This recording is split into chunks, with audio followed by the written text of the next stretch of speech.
Assalamualaikum warahmatullahi wabarakatuh. Halo semuanya, kami dari kelompok 4 akan menjelaskan mengenai apa sih itu komunitas Safrina Dea, dan kami juga akan memberikan informasi yang lebih dalam mengenai komunitas tersebut.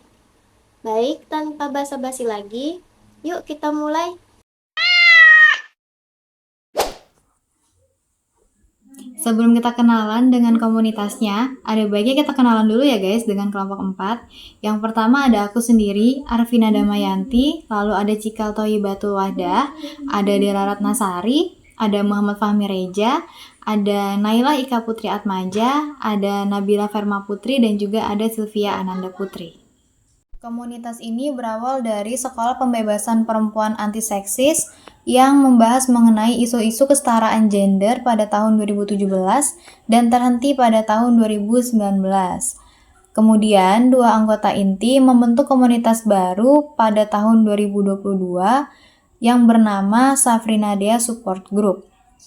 Alasan mereka membentuk komunitas ini adalah karena mereka belum melihat organisasi atau komunitas yang menciptakan ruang aman bagi para korban-korban kekerasan seksual dan penyintas kesehatan mental di Samarinda.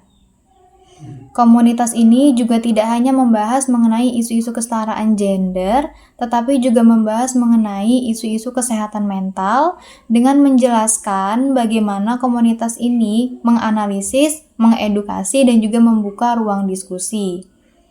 Safrina Dea Support Group lebih banyak mengedepankan cara-cara yang persuasif dengan mendorong teman-teman penyintas kesehatan mental agar bisa pulih bersama.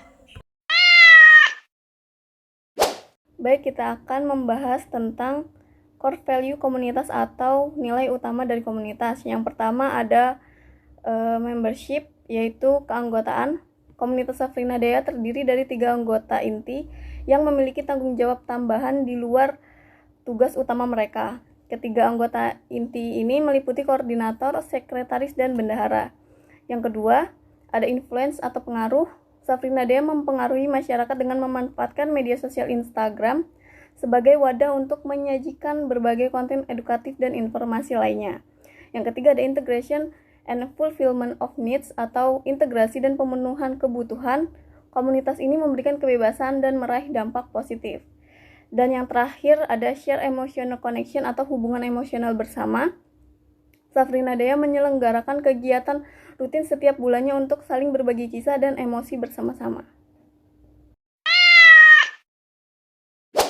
Baik, di sini saya akan menjelaskan permasalahan komunitas. Komunitas ini bersifat non-profit, sehingga membuat komunitas ini memiliki kemungkinan hambatan untuk melakukan pendanaan suatu kegiatan.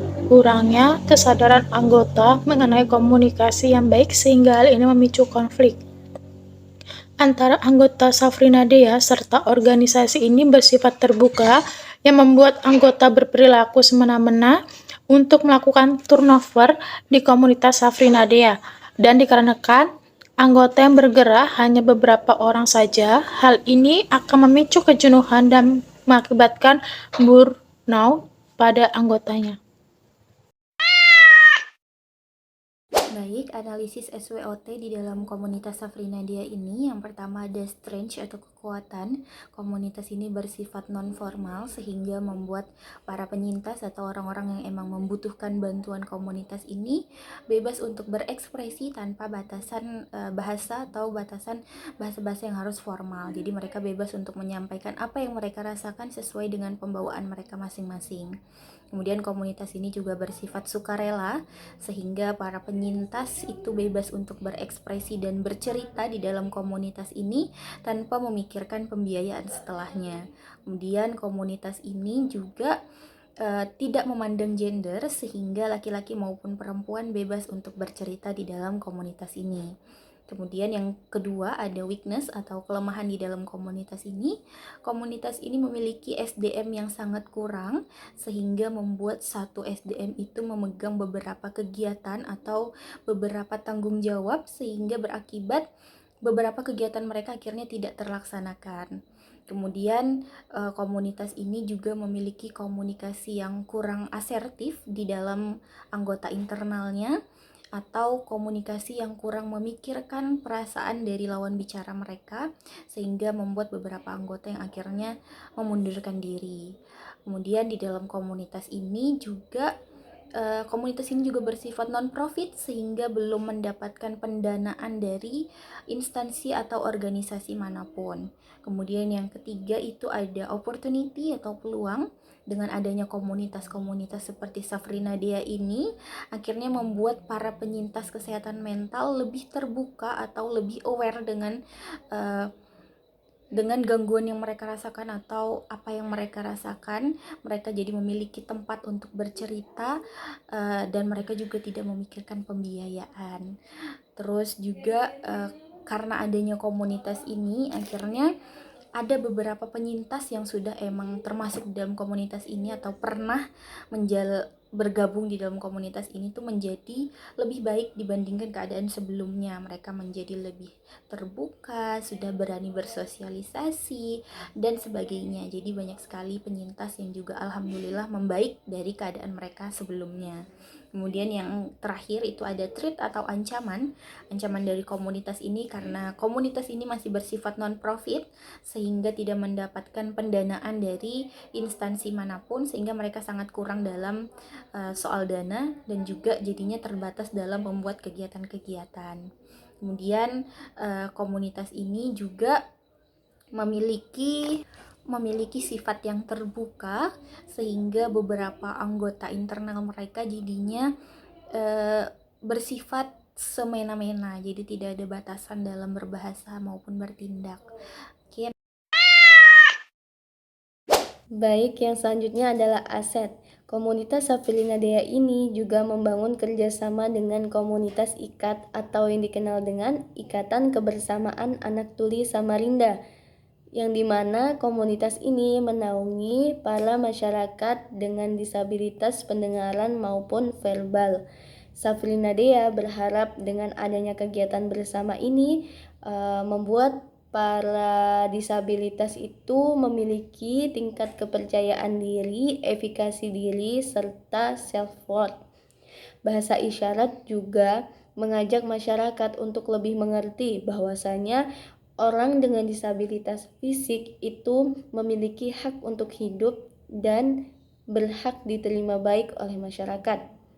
Selain bekerja sama dengan komunitas IKAT, Safrina Dea juga bekerja sama dengan psikolog maupun kuasa hukum untuk menangani kasus para korban.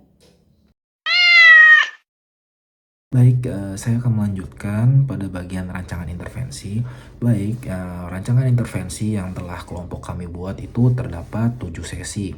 Pada sesi pertama membutuhkan durasi waktu selama 10 menit.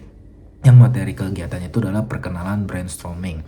Tujuan dari kegiatan pada sesi pertama ini yaitu mengajak seluruh anggota dan peserta dalam pelatihan untuk saling mengenal lebih akrab, membangun suasana yang menyenangkan dan membuat tujuan yang ingin dicapai dalam kegiatan pelatihan. Bahan dan alat pada sesi pertama ini membutuhkan mikrofon, sound system. Dan metodenya itu seperti ceramah, diskusi, dan games. Lalu pada sesi kedua itu membutuhkan waktu selama 10 menit juga. Materi kegiatannya itu pengenalan komunikasi asertif, dan tujuannya itu agar peserta memahami tentang komunikasi asertif dan cara berkomunikasi secara asertif. Bahan dan alat yang diperlukan pada sesi 2 ini yaitu adalah ada laptop dan mikrofon. Dan metodenya itu adalah diskusi. Lalu untuk sesi 3 ini membutuhkan waktu yang lumayan lama, yaitu selama 40 menit. Itu materi kegiatannya itu adalah diskusi mengenai studi kasus yang telah diberikan. Tujuannya itu adalah peserta mampu terbuka kepada orang lain dan melakukan komunikasi dengan peserta diskusi lainnya, yaitu dengan metode diskusi. Pada sesi keempat ini adalah break games. Lalu untuk pada sesi kelima ini untuk pada sesi keempat ini membutuhkan break games itu dengan durasi selama 10 menit. Untuk pada sesi kelima ini memiliki durasi selama 5 menit, yaitu materi kegiatannya adalah membagi anggota menjadi kelompok kecil. Tujuannya agar mengetahui perspektif masing-masing anggota setelah dilakukannya sesi diskusi. Alat dan bahan yang dibutuhkan pada sesi kelima ini yaitu meja, buku, dan pulpen. Metodenya adalah diskusi. Lalu selanjutnya pada sesi ke-6 itu membutuhkan durasi waktu selama 15 menit. Dan materi kegiatannya adalah diskusi mengenai insight yang diperoleh dari sesi diskusi. Tujuannya adalah berbagi perspektif bersama. Untuk metodenya adalah diskusi. Lalu untuk di sesi 7 atau di sesi terakhir yaitu adalah dengan durasi selama waktu 10 menit. Yaitu materi kegiatannya adalah evaluasi dan penutup. Tujuannya fasilitator mengakhiri sesi diskusi dan peserta menyampaikan evaluasi secara lisan maupun tulisan. Dan alat yang dibutuhkan pada bahan dan alat yang dibutuhkan pada sesi 7 ini yaitu mikrofon, sound system, buku, dan pulpen, dan metodenya adalah ceramah. Sekian saja rancangan intervensi yang telah kelompok kami buat. Mengapa kelompok kami tidak menjalankan intervensi ini? Dikarenakan adanya kendala waktu yang bertabrakan atau bentrok terhadap komunitas yang kami ingin berikan intervensi. Seperti di saat kelompok kami bisa melakukan intervensi, tetapi komunitas yang ingin kami beri intervensi ini waktunya tidak bisa. Begitupun sebaliknya, saat mereka bisa, kelompok kami pun tidak bisa karena adanya beberapa kegiatan kuliah seperti itu. Baik, saya mewakilkan anggota kelompok saya ucapkan terima kasih. Mohon maaf jika kami ada salah kata. Saya tutup. Wassalamualaikum warahmatullahi wabarakatuh.